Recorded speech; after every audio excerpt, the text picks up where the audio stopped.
Good morning, and I too want to begin by thanking Chairman Smith and Ranking Member Johnson for your leadership and for inviting me to testify this morning about dyslexia. I also want to thank the witnesses who have come here to discuss their research and experiences with dyslexia. When my daughter Hannah struggled to learn to read in 3rd grade, then 4th grade, and 5th grade, like any parent, I was completely panicked about what to do next. It was really Hannah's dyslexia and my own learning to navigate the school system where I frankly witnessed the good, the bad, and the ugly that surely led me to public service, first, as you mentioned, as a school board member, then as a member of the California State Legislature, and now in Congress.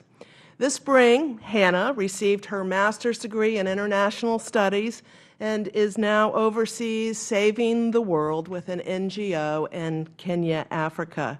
She speaks 3 languages, and not surprisingly, she still misspells and each one of them. I could not be prouder of her. But for every success story like my daughter Hannah, there are countless others who do not succeed.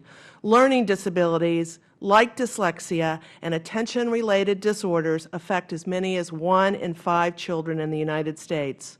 According to the National Center for Learning Disabilities, nearly half of secondary students with learning disabilities like dyslexia perform more than 3 grade levels below their enrolled grade in essential academic skills, 45% in reading, 44% in math.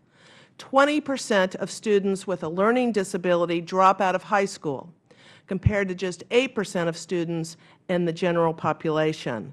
That's millions of American children who aren't reaching their full potential.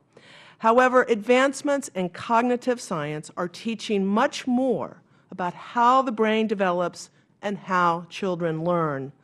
My hope is that today's hearing will inform lawmakers about how to better translate groundbreaking research to innovative education policy that will make a difference in the lives of millions of Americans with dyslexia.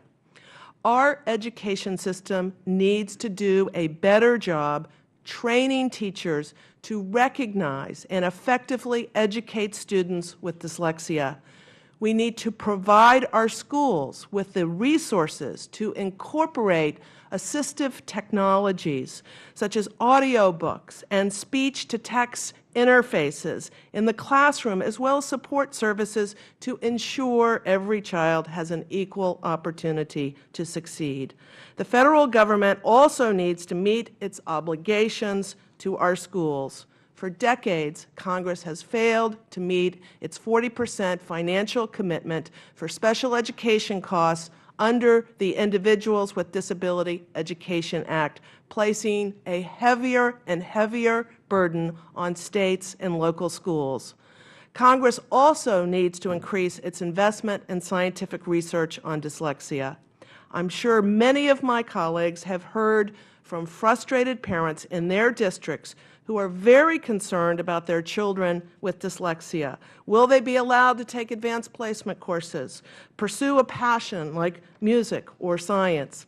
Will they get reasonable accommodations on state tests and college entrance exams?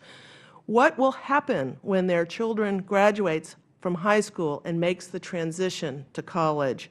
One of our committee's most important missions is creating a 21st century workforce of engineers, scientists, and STEM professionals.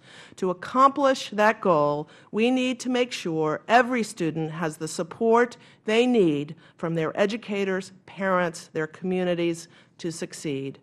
Students with dyslexia are smart and capable and perhaps uniquely qualified because of their out-of-the-box way of attacking problems and processing information. But misconceptions about dyslexia too often result in a focus on a disability rather than an ability.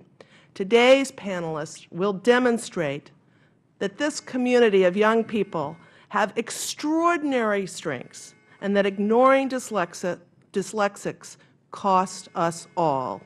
If you think that more should be done to address dyslexia, as my chairman of the Dyslexia Caucus has already mentioned, please co-sponsor our Dyslexia Caucus bipartisan resolution, H.R. 456. We already have 107 co-sponsors, and we would welcome your support. And with that, I thank you, Mr. Chairman, and I yield back the balance of my time.